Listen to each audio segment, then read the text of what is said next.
federal prison is next door. You know, the men's federal prison next door. Big trucks, lights, all of that. Everything was all around there. They didn't even detect her. I don't know how. I don't know what. But she used to always have 2 pair of clothes on. So I can only say that what she did was somebody got her some street clothes and gave them to her. Yeah. And what she probably did is she figured out the time. She had that uniform on, and that's what I'm saying. She was big. Remember, I told you I missed it. I missed the part. Remember, I told you she was kind of a little thick, a little hefty. Yeah. Baby, by the time she walked out of there, she could blow away from the wind.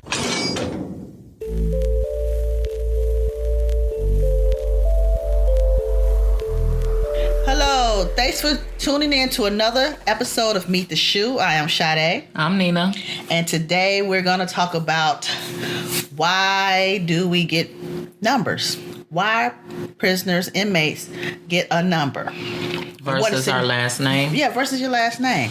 Yeah.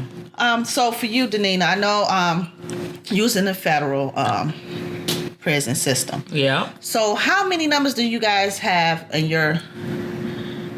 That's assigned to us? To assign to you guys. We have 8 numbers. 8 numbers, okay. And my old federal number was 075754041. The 041 stands for the state of Minnesota. Okay, right? So everyone from the state of Minnesota will have 041. Yes, every person that's ever caught a federal case has committed a federal crime, offense. They all have 8 numbers, right? They're assigned 8 numbers. The first 5 are significant to the person, right? That's what it stated, that the first 5 are significant to the individual, and then the last 3 goes according to the state where they committed the crime. Okay. Yeah. And so Minnesota is 041. California is 098 or 011 or 012. Oh, yeah, because it's so big. It's because it's so big. Yeah. Regions, how big it is, right? And then Detroit is 039. Milwaukee is 089. Chicago is 424. You know, that's right next door. Right. And then ATL is 021. Okay. STL is 044. And what's STL? That's St. Louis. St. Louis, Missouri is 044. New York City or New York, is 053 or 054. And Miami is 017 or 018. And so I'm explaining that to people, to the world, because that's how you're identified, right? And so say you're in the system and mail call comes and say the reason why they don't say the same last, there's so many people that have Jackson, for instance, right? Jackson, Johnson, Davis, just all the last names that people have. And it's black, white, Asian, so many different people in the world, and everybody has the same, last name. Right. So instead of them saying the last names at mail call, they will say the last 3 digits of the state, right? Okay. And say 2 people have the last name King or John or Johnson's or Jones or whatever. Say there's 2 people in that unit that might have, or more, that might have that same last name from that state. Say, then they will say the whole entire name. Right? They'll say the whole entire name. And usually they don't let people that are family members or that are brother and sister or, related on the same units. It has to be a special situation. You have to put in for it for you to do your time together with a family member. Yeah. Usually they keep you separate. But you sometimes can be together, So, and especially if you're on, you do good behavior or whatever, and you want to do your time with your family member, they'll allow you to do it. So that's how the federal system works. First 5 numbers is significant to the individual. Last 3 numbers is for the state you committed the crime in. And the reason why they use the numbers instead of your social security number, because your social security number is significant to you, and you need that, right? And you need that to move forward in life, right? Right. So that's why anytime you ever catch a case and say you mess up and you go back to federal prison, right? Go back to the same situation you was in, you're still going to have that number. That number is forever with you, like your social security number. Oh, boy, yeah. Yeah, so with the state, the Federal Bureau of Prisons, they assigned the state of Minnesota 8 digits. Well, no, okay. Not even 8 digits, no. Oh. 6 digits. 6 digits. Only 6 okay, digits, 6 digits. So, and mine is 178570. Okay, and so how would they say your last name and then your number, or how do you do that? How does it go? Sometimes they say your last name and your number. Pretty much, yeah. Last name, number. Okay. So it can match. You hear your name, but so so how do they have you set up your mailing when your family members write you? Okay. How do they have to set the your envelope, letter? Yeah, the envelope. So the envelope will have to say my first and last name, right, and then hashtag the OID number. Okay. And one time I was I was pissed. And wait, does yours say Minnesota Correctional Facility? Yes. MNDOC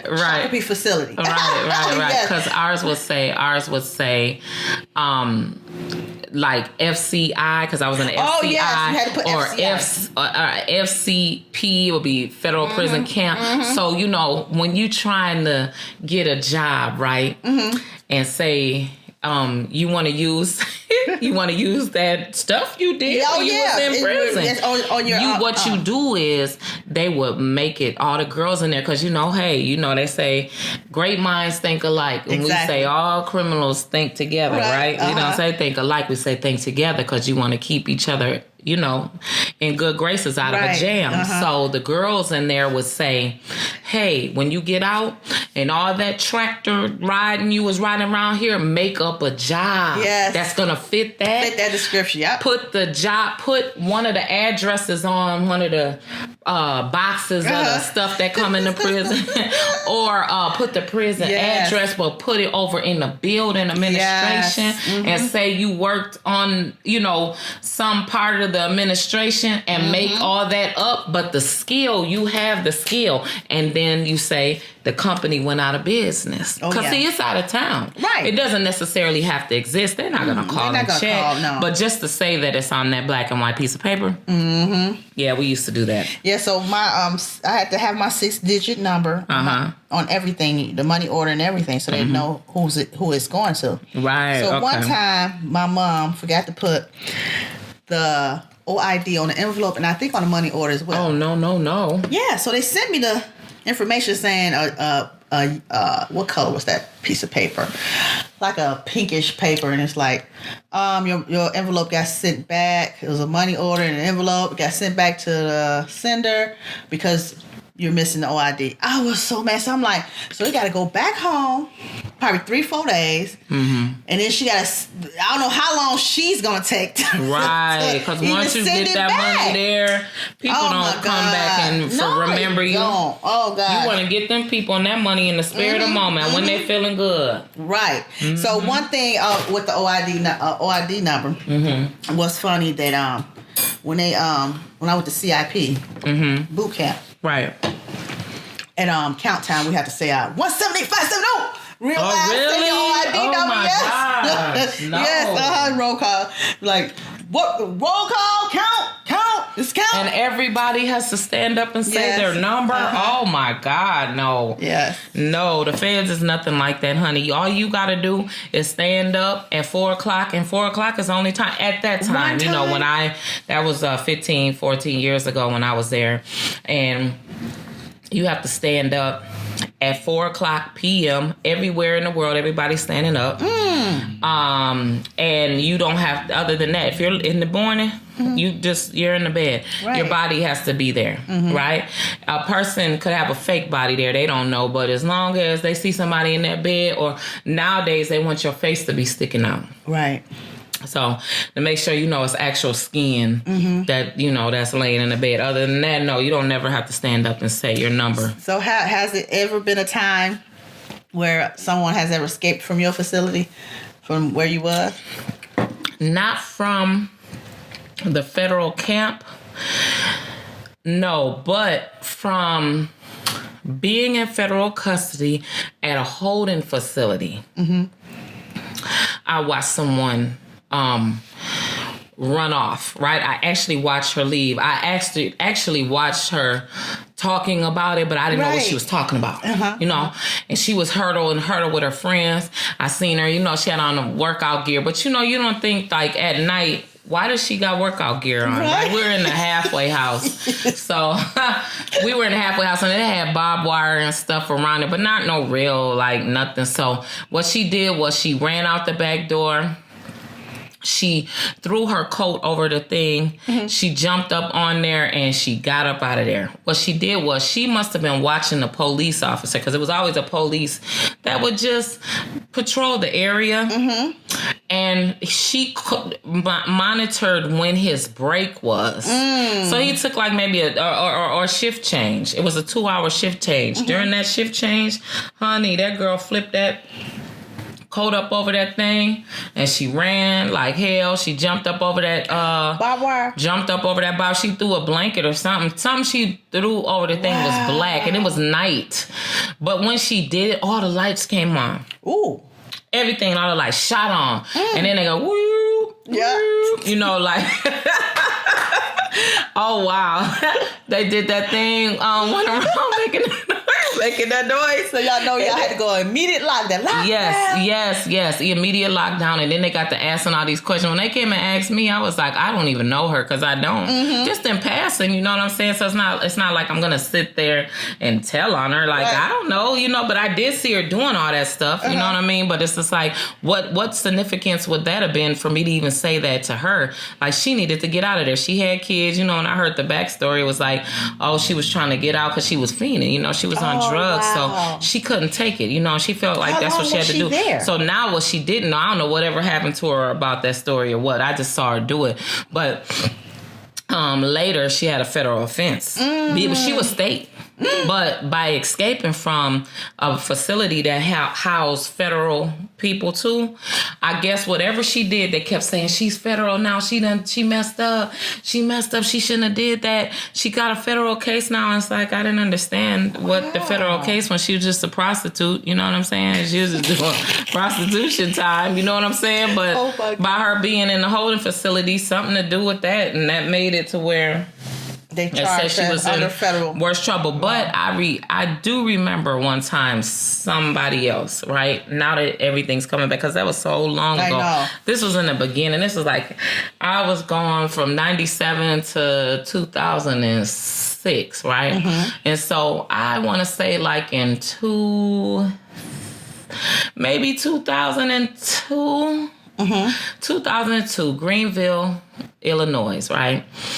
There was this woman. She was from California, Minnesota. She was going back and forth, but she had her daughters. She had 5 kids or something, and they were older. She was an older woman, right? And she could not do the time. Like, she was losing her mind. Like, she had 5 years. That's all she had was 5 years. And I know that some people listening to this might be like, that's 5 years is a long time. Yeah, but I did 8, so it wasn't no walk in the park. But I at that time, I was just thinking, you got 5 years, you're only going to do 3 years, really, because you could get out with all the special programs and stuff. You already done like 18 months. You just couldn't do that 18 months, girl.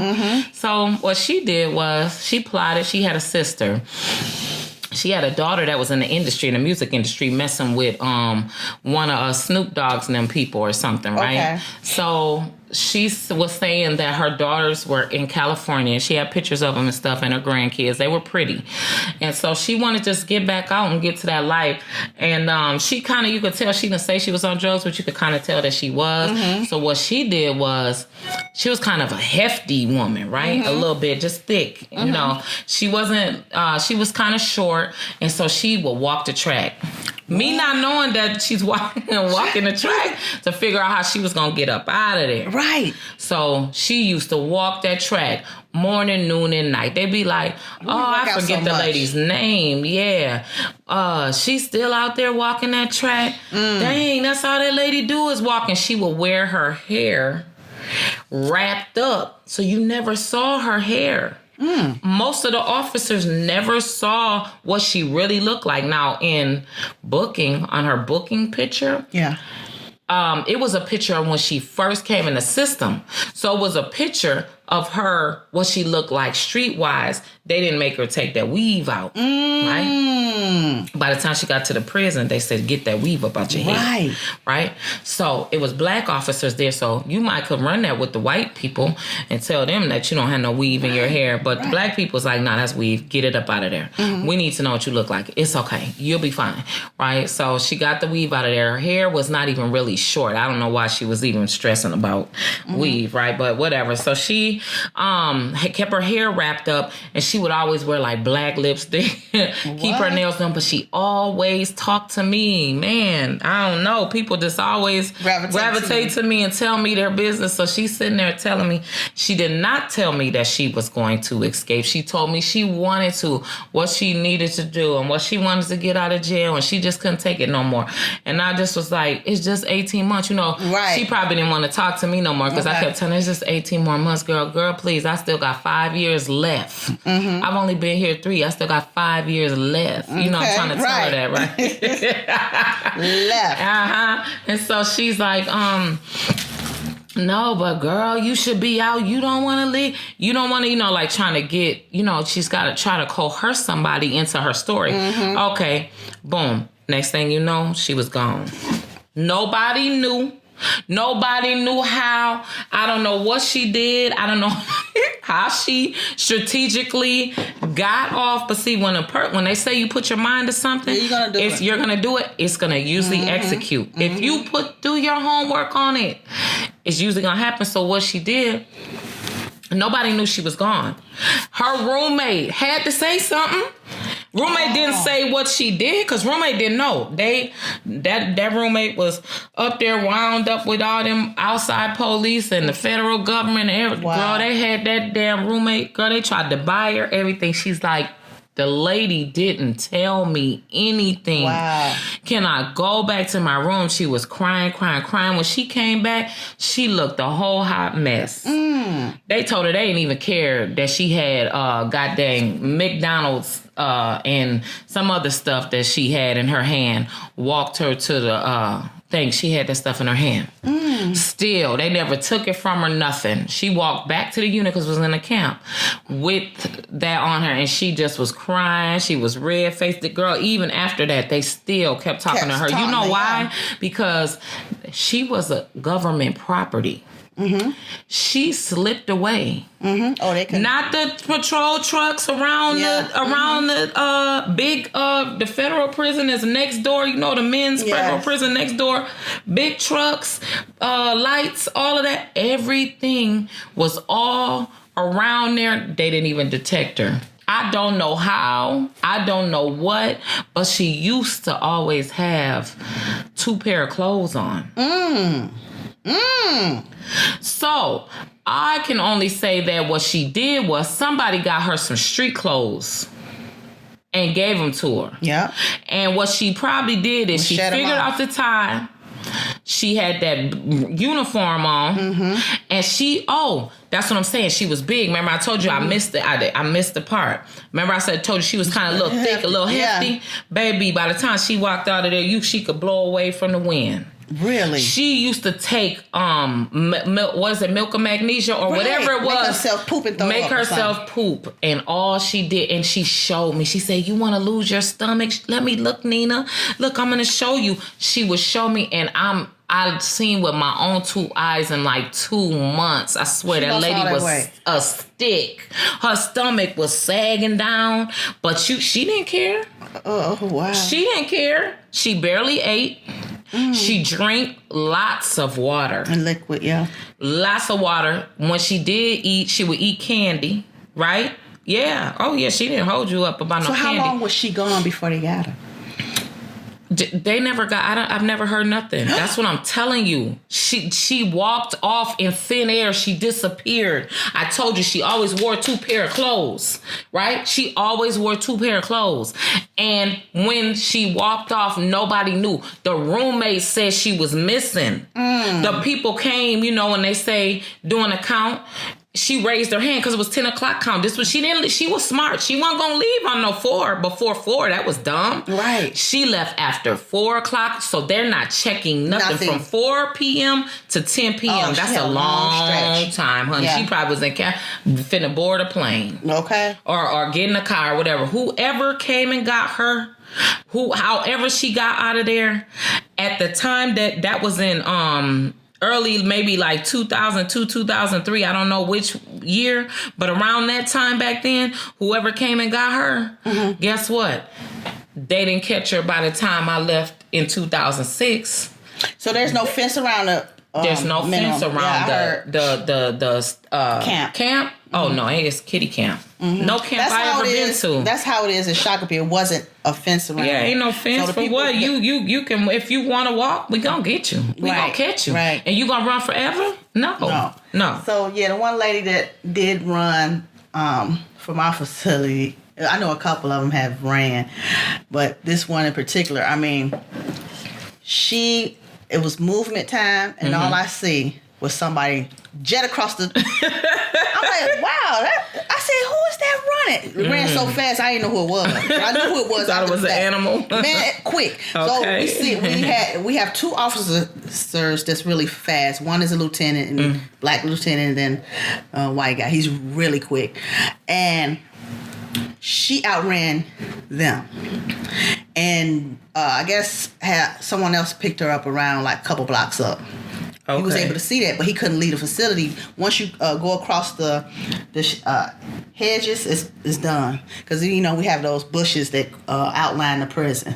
So he didn't want to go across that because he couldn't. After that, he's not protected against what's out there. You know what I'm saying? Right, okay. So he just let him run. Yeah. Because he knew, call the police and let the police deal with it. Perimeter and stuff like that. So I think they caught her later on at night. What? That fast? Oh my God. Yes. Later on that night, and who went to jail? And who went to jail with her? Cause I think her girlfriend. Yeah. Oh yeah. But I think they caught. If I remember, it was later on that evening, and she was drunk as a skunk. I'm like, why did she run? She didn't have that much time. You did all of that just to get drunk? She had 2 years or so left. Yeah, just people, their mindset, and not converting to the inside world. You're inside now. You're not getting out till the time is up. You cannot go nowhere. You on punishment. Deal with it. Yeah, you're restricted. Don't. That's why when they said don't do the crime unless you can do the time, because you're gonna do the time. If you did a crime, that's gonna fit that punishment. Yes. The people think that they're invincible. So I want to say that also the reason for them to start using the number system, right? It is the prisoners' numbers have become synonymous of dehumanization. Yeah, that's what it started at. May 1948 or something. Okay, and the dehumanization that struck the deportees of the concentration camp. So these numbers were to serve efficient management of camps performed by the SS teams. So I take that to say that instead of respect is your name and your last name, right? And so then to dehumanize you, let me use you. You're just a number. You don't mean anything. You're meaningless, right? And that is a form of dehumanization. And it was a form of disrespect by calling somebody a inmate. So I guess in Minnesota they started saying offender number, right? This, and that. Right. So I mean, that's all the same though. Offender. Yeah, it's still the same to me. Oh, you don't know. I don't know what you did, and so everybody's looking at you. It's just to be know little. A lot of people do because they get on those computers and look at like, ooh, she killed the baby. Or yes. Oh my God. Yes, they do. Gossiping and get in your business. Mm-hmm. Yes, they do. Mm-hmm. That's why they say you could do whatever you want to do. But now we have the big old Google. You can easily have your family member, ooh, mom, or ooh, sis, or ooh, cousin, look up such and such. Mm-hmm. What did she do? What did he do? And what are they saying? You know what I'm saying? So yeah, that's make you think about changing your choice on your crimes. Don't do it. The only numbers you want is your Social Security number. Exactly. So guys, thank you for tuning in to Meet the Shu. Please follow us on Instagram at Meet the Shu, Facebook at Meet the Shu, and email anything to us pertaining to whatever questions you want to ask, and we can answer them for you. Don't be afraid. Mm-hmm. It's Meet the Shu 2019 at gmail.com. Tune in every Monday.